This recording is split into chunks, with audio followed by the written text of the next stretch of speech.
Aleluia, glória a Deus. Quem já foi abençoado aí, amém? Quem tomou café de manhã aí? Isso, alguns não tomaram. Queridos, eu sempre falo que Jesus, Ele prepara uma manhã dessa para nós. E Ele sempre tem algo para nos surpreender.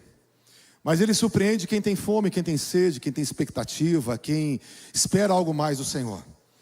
Eu sei que nós viemos aqui não para assistir, nós viemos aqui para oferecer um culto.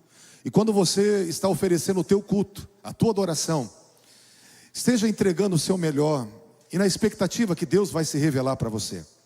Porque cada vez que eu venho na igreja, na reunião dos santos, a expectativa é: Deus, o que o Senhor vai fazer hoje? Como o Senhor vai aparecer hoje?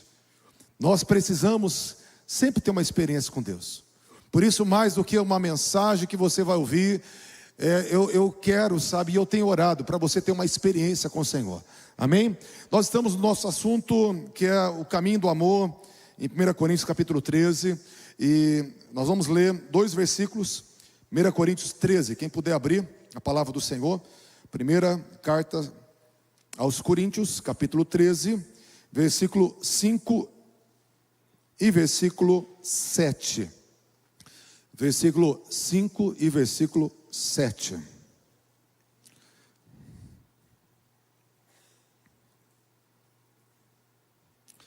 Nós vamos citar alguns textos da palavra, depois eu quero só ir citando. Se você quiser abrir, você me acompanha.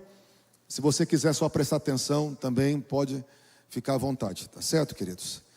1 Coríntios 13, versículo 5, quem achou, diga amém. Diz assim a palavra do Senhor: o amor não conduz inconvenientemente, ele não procura os seus próprios interesses, ele não se exaspera, não se ressente do mal. Versículo 7, tudo sofre, tudo crê, tudo espera e tudo suporta. O tema que me foi dado para essa manhã é que o amor não se exaspera, o amor não se irrita, o amor não se ressente do mal. Eu quero falar um pouquinho sobre isso. A nossa força para lidar contra a ira, contra a irritação. Esse exaspera aqui, a palavra é parochuno, a palavra grega, que quer dizer irado, irritado, fervendo em ira, aborrecido. E amados, nós vivemos num tempo onde tudo tenta tirar a nossa paz. Se eu perguntar aqui quem que não fica irado, todo mundo fica irado, todo mundo fica aborrecido. Mas o Deus de amor, Ele tem algo para nos ensinar nessa manhã. Como lidar com essa ira, como lidar com a irritabilidade, como lidar com esse nervosismo que acende dentro de nós.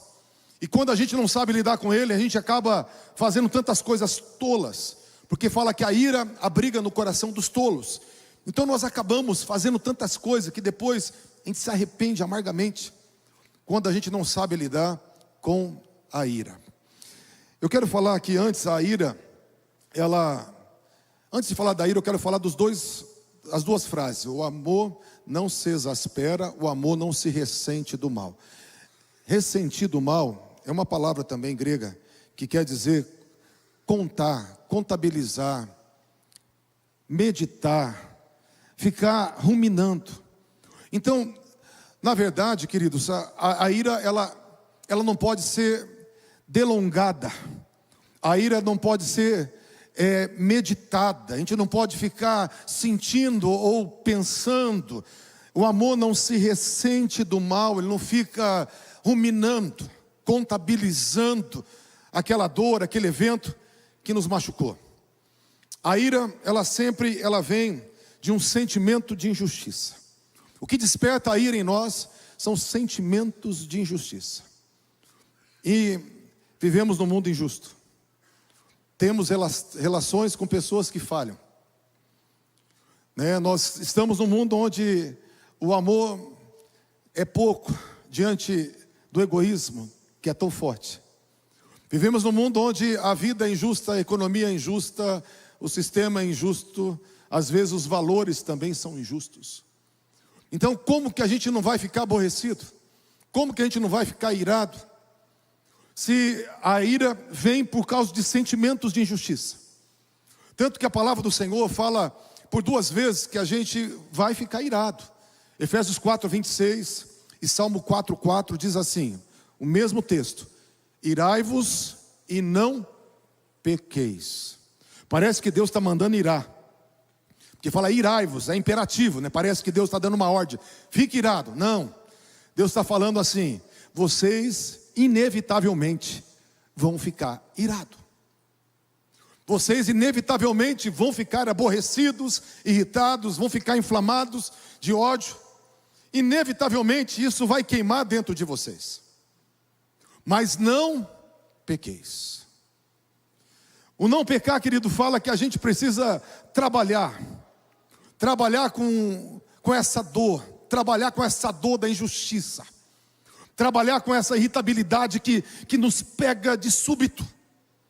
Cada vez que nós pensamos em algo injusto, ou vivemos algo injusto, cada vez que nós sentimos muitas vezes atacados, ou oprimidos, ou como eu falei, injustiçados, ou perseguidos, ou frustrados. Então todas as vezes que nós vivemos essas relações de dores, nós nos irritamos, e é normal, mas a palavra fala para a gente não se ressentir do mal, não pecar após a ira ter te acometido, após a ferida ter feito. Vem a dor da injustiça, mas ela precisa ser tratada. E eu quero falar um pouquinho sobre como tratar essa dor. Na dor da ira, queridos, a gente tem vontade de vingar, não é verdade? Pelo menos fazer uma reparação justa. A gente tem vontade de fazer uma reparação justa. Ou vingar mesmo. Porque a ira, ela traz esse sentimento, né? Sofri injustiça, agora eu preciso fazer justiça. Eu preciso pagar o mal com o mal, porque isso é justo. Eu preciso fazer a altura daquilo que fizeram comigo, porque isso é justo. E a gente, pelo sentimento de justiça própria, a gente acaba legalizando a ira. Mas a palavra do Senhor nos ensina a fazer diferente. Queridos, eu quero primeiro pegar alguns pontos da palavra. Primeira coisa que eu quero ensinar para vocês, está lá em Jonas, não precisa abrir não, que eu vou só fazer uma citação. Jonas 4, capítulo 4, versículo 4 e versículo 9. Deus, no momento de meditação com o profeta Jonas, Deus ele diz para Jonas: é razoável essa tua ira? É razoável essa tua ira? O que aconteceu, queridos? Jonas foi pregar que Nínive, uma cidade que era uma cidade opressora, uma cidade que matava, torturava, que abria o ventre das mulheres, que torturava prisioneiros. Deus deu uma palavra de juízo, mandou Jonas entregar uma palavra de juízo, que Nínive ia ser destruída em 40 dias. E Jonas ficou todo feliz, porque todo mundo queria que os ninivitas fossem vingados. Mas o que acontece? A história diz, não a Bíblia diz, que houve um terremoto antes na cidade de Nínive. E quando havia algum movimento dos céus, algum movimento de cataclismas e coisas parecidas, eles atribuíam aos deuses, que os deuses estavam irados. E quando houve um terremoto, houve aquela apreensão. Nós, pela nossa maldade, nós estimulamos a ira de algum Deus. Aí chega Jonas e fala, e apresenta: o Deus dos hebreus está dizendo para vocês que vocês vão ser destruídos em 40 dias. Aqueles homens entraram num temor, aceitaram a palavra, entraram no arrependimento, que desde os animais, desde as crianças que mamavam, desde o rei, todos se colocaram de pano de saco. Nós sabemos a história. Todos entraram em jejum e começaram a pedir misericórdia ao Deus dos hebreus, ao Deus de Israel. E quando aquele povo teve um arrependimento genuíno, o que Deus fez? Deus perdoou os ninivitas. Jonas subiu numa montanha e ficou olhando para a cidade de Nínive, esperando Deus consumir aquela cidade, e com muita raiva. E Deus pergunta: é razoável a tua ira?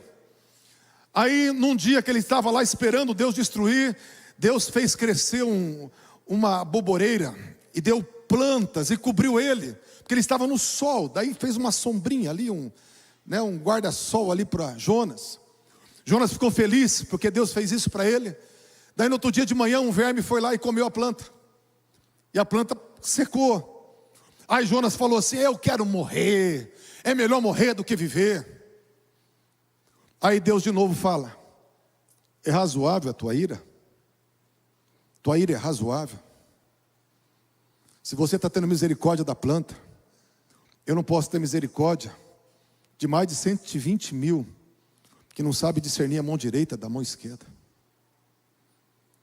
Se você está tendo essa preocupação de zelo com essa planta que nasceu num dia e morreu no outro, eu não posso me encurvar e ter misericórdia desse povo que se arrependeu? O que eu quero dizer, queridos, nós temos que primeiro examinar se a nossa ira ela é justa, se a nossa causa é justa. Primeira coisa, é razoável a sua ira?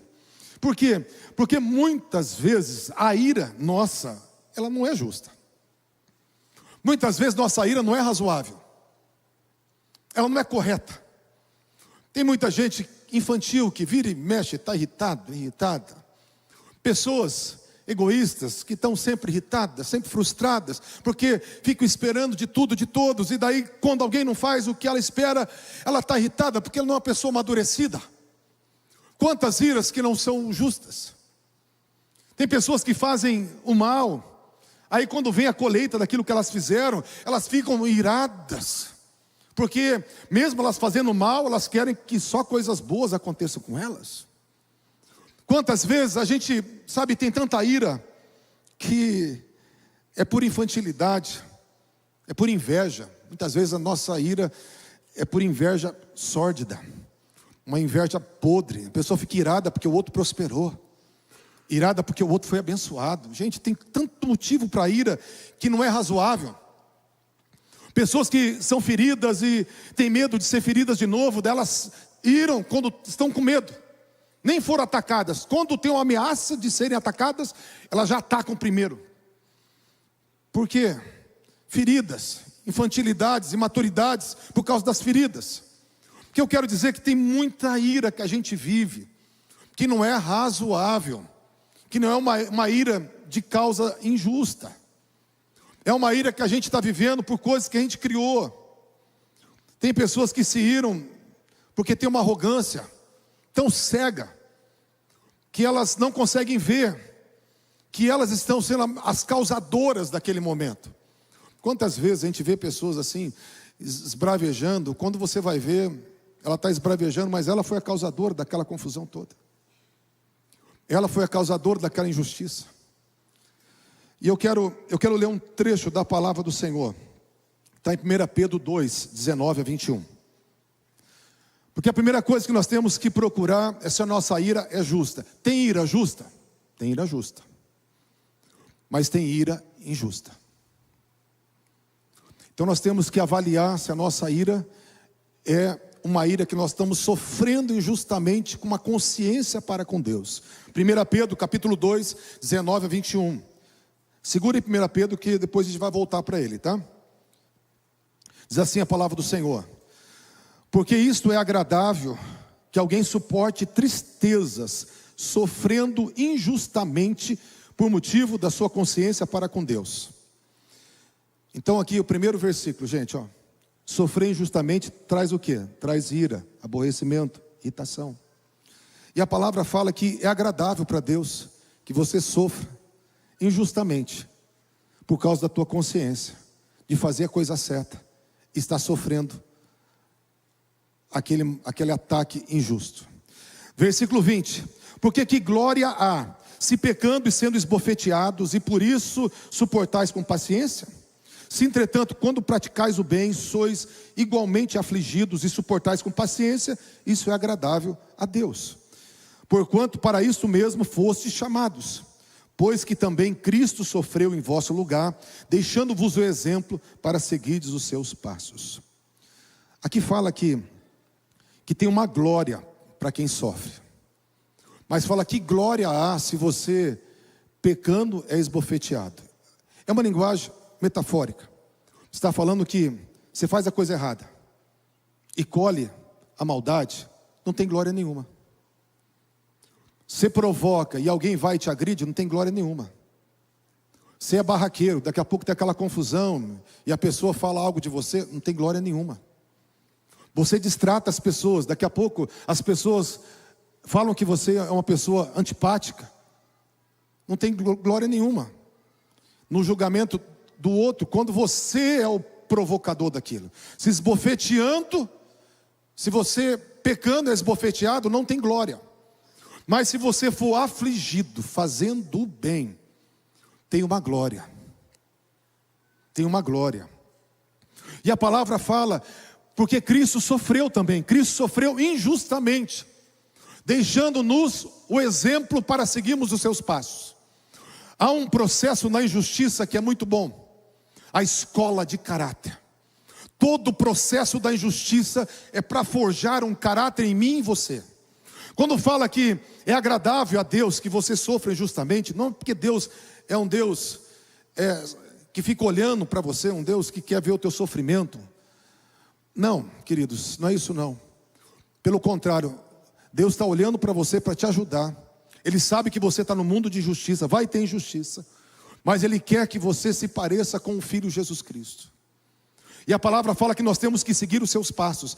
Essa palavra, seguir os seus passos, era uma palavra usada no discipulado. O discípulo tinha uma linguagem que falava que o discípulo, ele pisava na poeira do passo do seu discipulador. Ele pisava na poeira, então quer dizer, ele pisava nos seus passos. Fala, Jesus sofreu injustamente para que nós venhamos a seguir os seus passos. Quer dizer que sofrer injustamente, você está entrando num discipulado de Jesus. Você está entrando em algo que nós fomos chamados para um discipulado à imagem de Jesus. Inevitavelmente vai ter ira, inevitavelmente vai ter injustiça, porque nós estamos neste mundo. Mas o que Deus Ele quer produzir com essa injustiça é o caráter de Cristo em mim e você, seguindo os seus passos. Amém, queridos? Então a primeira coisa que a gente precisa avaliar, se a ira é justa ou se ela é injusta. Para isso, quem puder, abra Salmo 4, versículo 4 e 5. Salmo 4, versículo 4 e 5.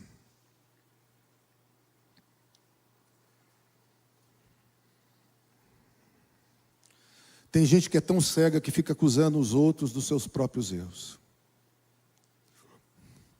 Tem gente que não consegue enxergar a si mesmo. E aqui a palavra fala que o segundo ponto, primeiro é ver se a ira é razoável. O segundo ponto é fazer uma reflexão. Uma reflexão. Salmo 4, versículo 4 e 5 diz assim: irai-vos e não pequeis. Consultai no travesseiro o coração e sossegai. Ofereceis sacrifícios de justiça e confiai no Senhor. Queridos, a palavra vai trazer o seguinte: irai-vos, não pequeis. Daí o salmista, ele nos dá aqui um processo de o que fazer. O que fazer quando está irado? Primeira coisa, vai para o quarto, vai para a cama, vai para o travesseiro, falar com o seu coração. Olha que coisa tremenda. Procure lá, consulte lá no teu travesseiro o teu coração. Faça uma conversa com você mesmo. Entre nesse lugar e começa a pensar, a fazer uma reflexão. Quando você sofre injustiça e quando você inflama em ira, nós precisamos sair para desacelerar. A ira nos acelera. Nós precisamos desacelerar, precisamos ir a algum lugar secreto. Fazer uma autorreflexão e uma teorreflexão. Uma reflexão que eu faço de mim mesmo e uma reflexão que eu me exponho a Deus. O que Ele fala de mim mesmo? Eu preciso entrar nesse quarto. Quarto fala de local de oração. Quarto fala de local de intimidade. Cama, travesseiro. Não fala, vai perguntar para alguém o que alguém acha. Vai desabafar com aqueles que são teus amigos. Não, vai para o teu quarto. para a tua cama, coloque a cabeça no travesseiro, porque você tem que entrar na posição de querer entender, a tua cabeça tem que entender. Fale com o seu coração, e sossegue a sua alma, aquiete a sua alma, para você conseguir ouvir. Quando a ira vem, a gente não peca sem a gente conseguir fechar a boca, entrar no modo silêncio, e entrar no modo de se trancar para fazer uma autoavaliação do que aquilo vai ser razoável na minha vida ou não. O quanto aquilo, às vezes o quanto aquilo eu devo brigar, o quanto eu devo entregar. Mas queridos, aqui vai falar, você vai entrar no quarto e depois vai fazer o quê?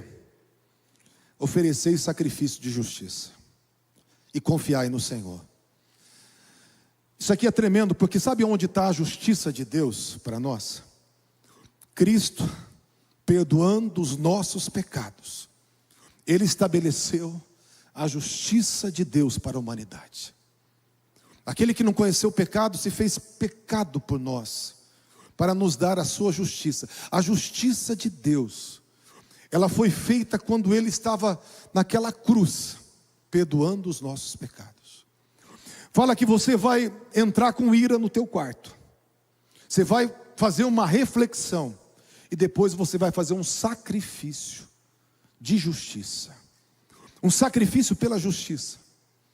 Qual que é o sacrifício pela justiça do perdão que eu recebi?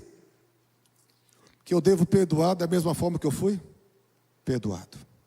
Oração do Pai Nosso: perdoa os meus pecados.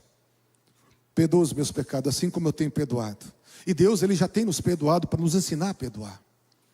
Então o sacrifício de justiça é você perdoar. Entra no teu quarto para perdoar.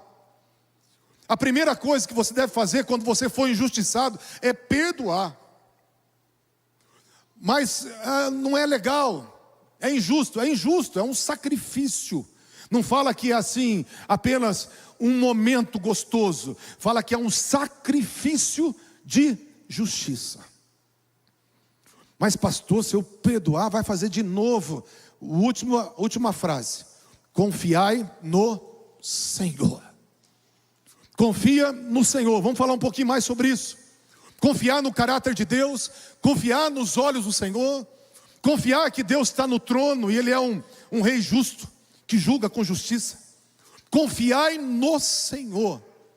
Eu vou perdoar porque minha confiança não está no homem nem na circunstância. Minha confiança está no Senhor.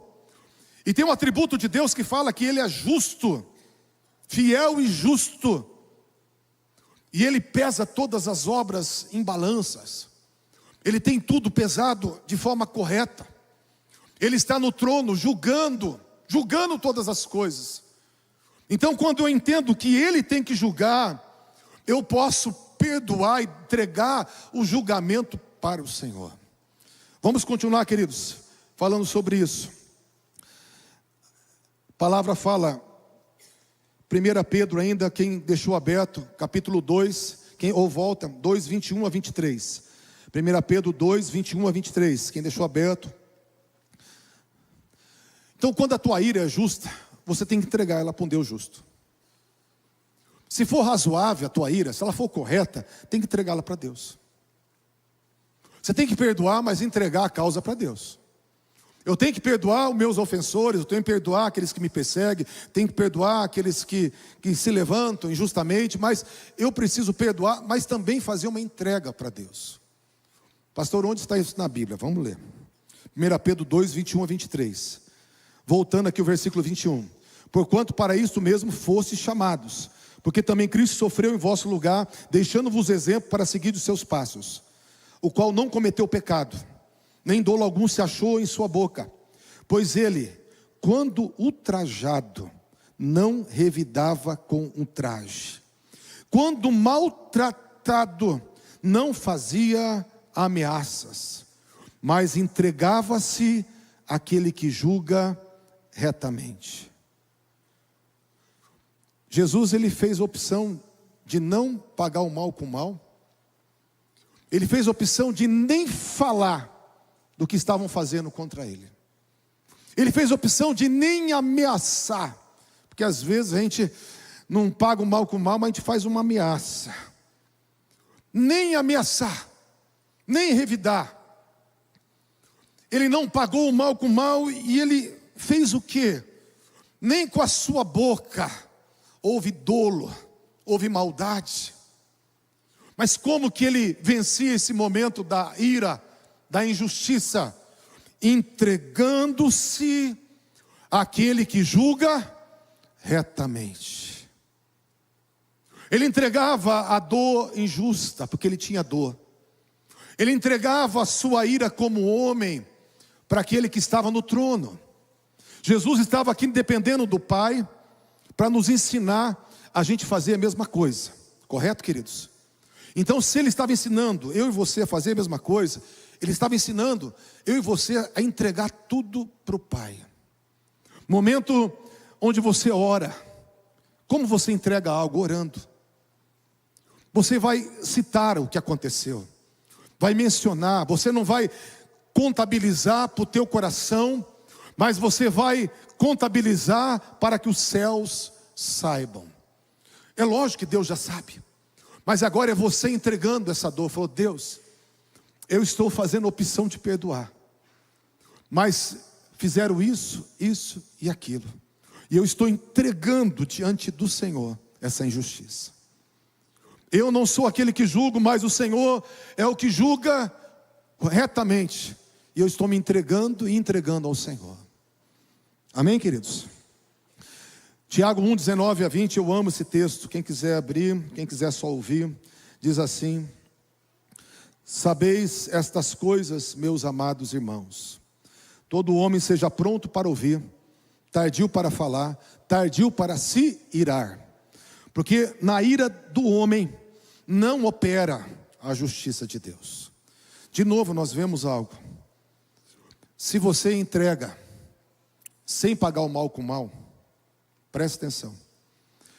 O homem é tardio para irar, porque na ira do homem não manifesta a justiça de Deus. O que quer dizer isso? Alguém me ofende e eu vou lá e ofendo. Sabe o que Deus vai fazer? Nada. Porque a gente já pagou o mal com o mal. Alguém falou mal de mim, eu fui lá e falei mal daquela pessoa. Sabe o que Deus vai fazer? Nada. Porque eu já paguei o mal com o mal. Alguém, sabe, falou palavras mentirosas ao meu respeito, eu fiquei com raiva daquela pessoa que não cumprimentei ela mais. Sabe o que Deus vai fazer? Nada. Porque na ira do homem não manifesta a justiça de Deus. Mas o oposto é verdadeiro. Se o homem não se ira, nem aqui por dentro, quando ele não se ira, quando ele elabora a ira com perdão, quando ele elabora a ira com oração, aí manifesta o que? A justiça de Deus. Por quê? Porque a ira vem de um fato injusto. Por isso que se você não pagar o mal com o mal e perdoar, Deus ele vai entrar na causa em teu favor. Deus ele vai entrar na causa para fazer justiça, para trabalhar com o outro, para mexer com o coração do outro. Estão me fazendo entendido, gente? E para nós estamos indo para o fim. Quando o pastor fala isso, né? Nem sempre é, mas estamos indo para o fim, que acabou o horário já. Deus faz justiça. Vamos abrir Romanos 12. Romanos 12, versículo 17 a 21. Romanos 12, 17 a 21.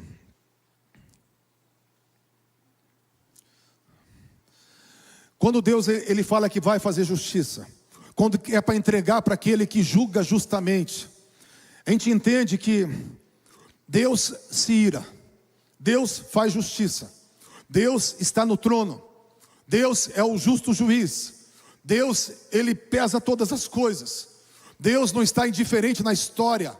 Não é um relógio que foi acionado e depois deixou. Não, Deus participa da história. Deus participa ativamente da tua história individual. E Ele pesa tudo em balança justa. O que você faz de injustiça e o que você recebe de injustiça. Tudo é pesado em balanças justas. Por isso que nós precisamos entender o que fazer com a ira. Qual é o amor que vence a ira? Primeiro, se ela é justa, eu tenho que entregar ela a um Deus justo. Eu tenho que entregar as dores injustas ao Deus justo. Segundo, eu preciso confiar no caráter de Deus. Às vezes, o teu desequilíbrio é porque você não confia, não tem fé. E quando você tem fé e confia, você vai descansar no caráter de Deus. Você vai descansar, não, Deus está vendo, vou entregar para Ele, e o que eu não faço, Ele vai fazer. Se merece um safanão, Deus vai dar. Se merece um puxão de orelha, Deus vai dar. Se merece alguma coisa, Deus vai fazer, não vai ser eu, não vai ser minha mão. Davi falava, não seja a minha mão, que seja o Senhor. Então, queridos, confiando no caráter de Deus. E quando você confia no caráter de Deus, você é capaz de fazer algo mais. Confiar no caráter de Deus é ser capaz de fazer algo mais do que perdoar e orar no teu secreto. Romanos 12, 17 a 21. Não torneis a ninguém mal por mal, esforçai-vos por fazer o bem perante todos os homens. Se possível, quando depender de vós, tende paz com todos os homens. Não vos vingueis a vós mesmos, amados, mas dai lugar à ira, porque está escrito, a mim pertence a vingança, eu retribuirei, diz o Senhor. Pelo contrário, se teu inimigo tiver fome, dá-lhe de comer, se tiver sede, dá-lhe de beber, porque fazendo isso, amontoarás brasas de fogo sobre a sua cabeça. Não te deixe vencer do mal, mas vença o mal com o bem. Presta atenção nesse texto, fala assim, ó, se você tiver coragem de não pagar o mal com o mal, ainda fazer bem para o teu inimigo, você vai dar lugar à ira. Tua? Não, dele. Você vai dar lugar a alguém que vai retribuir. Você? Não, ele. Você vai dar lugar a alguém fazer vingança. Você? Não, ele. Agora eu pergunto, qual ira, qual retribuição, qual vingança melhor? A tua ou a de Deus? Olha, teve 10 pessoas que falou que é de Deus. Eu vou perguntar de novo. Qual vingança que é melhor? A tua ou a de Deus? Quem vai corrigir melhor? Você ou ele?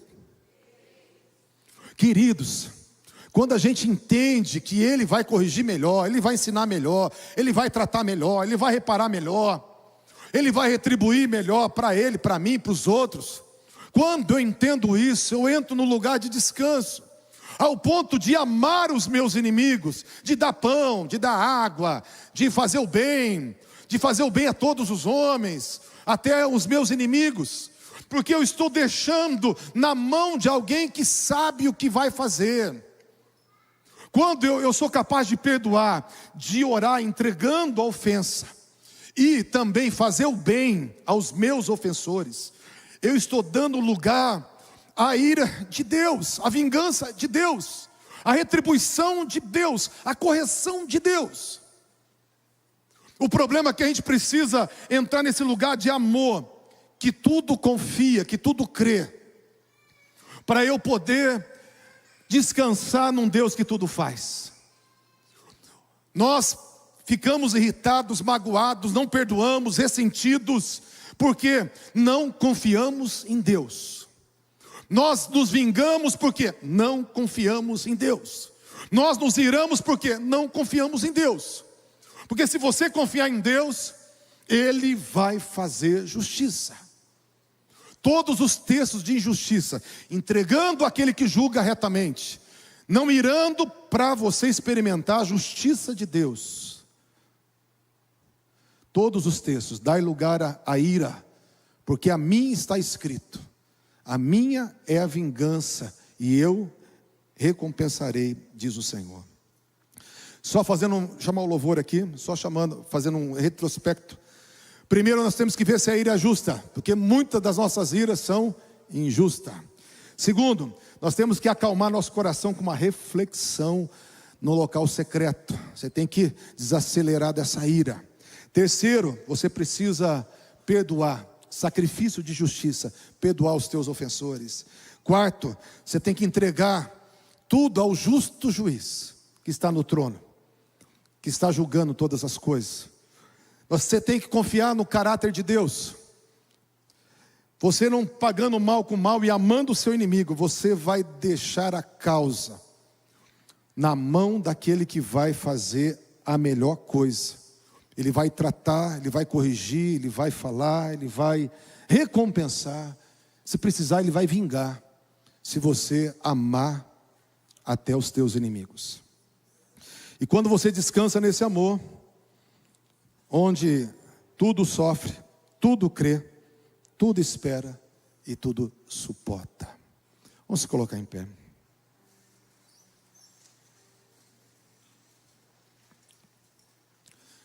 Quem foi abençoado aqui?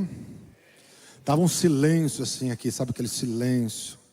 Eu gosto de pregação profética, daquelas que, uau, Deus libera aqui, libera milagre lá, né? Quando eu entro nessa veia mestral, que é do ensino, fica assim o povo, né? Tudo amoadinho. Mas fecha os teus olhos, isso vai valer a pena. Deus está te ensinando a você ser um discípulo de Cristo. Ele fala que é bom que você sofra justamente. Só assim você vai ter o caráter de Cristo. Mas você precisa fazer o que Cristo fez: perdoar, amar, entregar tudo para o Pai e ver o Pai julgando. Feche os seus olhos. Tem muita gente aqui que tem que aprender de novo o que fazer com a ira. O amor não se ira. O amor não arrasta ira. O amor não arrasta ira. Não se ressente do mal. Eu quero orar por você, para você ser liberto desse ciclo vicioso que você tem entrado. Sofre injustiça, faz injustiça. Sofre injustiça, faz injustiça. A partir de hoje você vai sofrer injustiça. E quem te lesou, Deus vai cuidar dele. Deus vai cuidar de quem te persegue. Deus vai cuidar de quem te aborrece. Deus vai cuidar de quem se levanta. Deus vai cuidar dos injustos. Quando você aprender a colocar tudo nas mãos do Senhor. Fecha os olhos. Pai, eu quero orar agora. Que toda a igreja seja tocada pelos céus. Deus, o amor, Deus, não se exaspera. O amor não se irrita, não arrasta a ira. E eu oro, Senhor, que o Senhor venha ensinar o teu povo, Deus. Ensina o teu povo. Ensina o teu povo, Deus amado, a acalmar o coração. Todos nós ficamos irados, ó Deus, sempre. Pelo menos uma vez por semana ficamos irados com alguma coisa, aborrecidos com alguma coisa. Mas, Senhor, nos ensina a ser discípulos. Nos ensina a andar nos passos do Senhor Jesus. Pisar onde Ele levantou a poeira. Ele levantou a poeira sofrendo, injustamente, sofrendo. Senhor, nos ajuda a pisar, Senhor, nesse passo. Igual, Senhor, Ele fez, nós vamos fazer. Senhor, oramos que o Senhor venha colocar dentro de nós o caráter de Cristo. Deus, oramos que haja um amor que confia no amor. Um amor dentro de nós que confia no amor do Pai que é justo. Um amor dentro de nós que confia no Pai que é amoroso, que é fiel e que vai fazer a coisa certa. Deus, eu abençoo, Pai, cada vida. Deus, com essa palavra, no nome poderoso de Jesus. Amém e amém. Antes de adorarmos, eu queria ainda entregar as palavras de conhecimento, que já deu nosso horário. Quem aprendeu algo novo aqui? Quem precisa cuidar melhor da sua ira? Levanta a mão aí. Isso, 80%. Já tinha 20% que já quase anjo aqui. Glória a Deus. Mas 80% levantou a mão. Eu tenho que cuidar melhor da minha ira. E você também. Glória a Deus. Vamos fazer a coisa certa. Queridos, nós vamos orar por algumas palavras de conhecimento. Quero que os nossos intercessores e pastores venham aqui à frente. Deus vai curar alguém do quadril do lado esquerdo. Deus vai curar pessoas de depressão hoje. Deus vai curar pessoas de uma dor no pescoço que desce até o trapézio, do lado direito. Deus quer curar alguém de endometriose. Deus quer curar alguém do nervo ciático, uma dor que desce pela perna direita. Deus quer curar alguém de uma dor de cabeça, principalmente do lado esquerdo. Uma dor no joelho direito, na lateral do joelho. Deus quer curar alguém de uma dor no estômago, gastrite. Alguém de uma dor na lombar. Alguém de uma dor no antebraço esquerdo. Deus quer curar alguém de uma dor na virilha. Pode ser uma hérnia na virilha, do lado esquerdo principalmente. Deus quer curar pessoas de sinusite crônica. Deus quer curar alguém de um tornozelo direito. Deus vai curar alguém do joelho esquerdo. Vai curar alguém de insônia, de nódulo na mama esquerda, alguém com desgaste ósseo no quadril. Deus quer curar alguém da lombar e hérnia de disco. Deus quer curar alguém de pedra na vesícula, alguém de uma dor no punho direito, no cotovelo direito, alguém de um incômodo na perna esquerda, principalmente atrás da coxa, na panturrilha. Deus quer curar alguém de um nódulo no cérebro, na região da nuca, do lado esquerdo. E nós vamos orar também pela uma moça que está em depressão, chamada Luísa, filha da nossa irmã Alexandra. Fecha os olhos, queridos, em nome de Jesus. Pai, eu quero, Senhor, estar orando por cada um que foi revelado. Deus, que a unção venha descer agora, a unção de cura venha descer agora. Deus, ossos entrando em ossos, ossos sendo regenerados agora. Deus, toda essa dor saia, dor na virilha saia, dor na cabeça saia, dor no estômago saia. Deus, essa pressão no olho saia. Deus, essa dor na lombar saia. Ciático, desinflame, volte para o lugar. Coluna agora, nervos, desinflame, volte para o lugar. Ossos agora, entre no lugar certo. Agora o rim seja tocado. Deus, toda sinusite, toda dor de cabeça, eu ordeno que saia no nome do Senhor Jesus. Que o teu milagre seja liberado agora, agora, agora. Oramos pela Luísa, meu Senhor, que está com depressão. Oramos por pessoas que estão com depressão. Ordenamos toda depressão, sai agora. Essa depressão sai agora. Esse aperto do peito sai agora. Vidas sejam tocadas e curadas. Essa pessoa que não conseguia sair da cama, que estava nos assistindo, que está chorando agora, Deus, visita agora a tua filha. Visita agora a tua filha nessa cama, no nome poderoso do Senhor Jesus. Deus, levanta ela, dá ordem aos teus anjos, faz uma obra poderosa no nome de Jesus. Deus, abençoamos, Pai, a tua igreja, no nome do Pai, do Filho e do Espírito Santo, por uma semana de vitória, uma semana de portas abertas, no nome de Jesus, amém.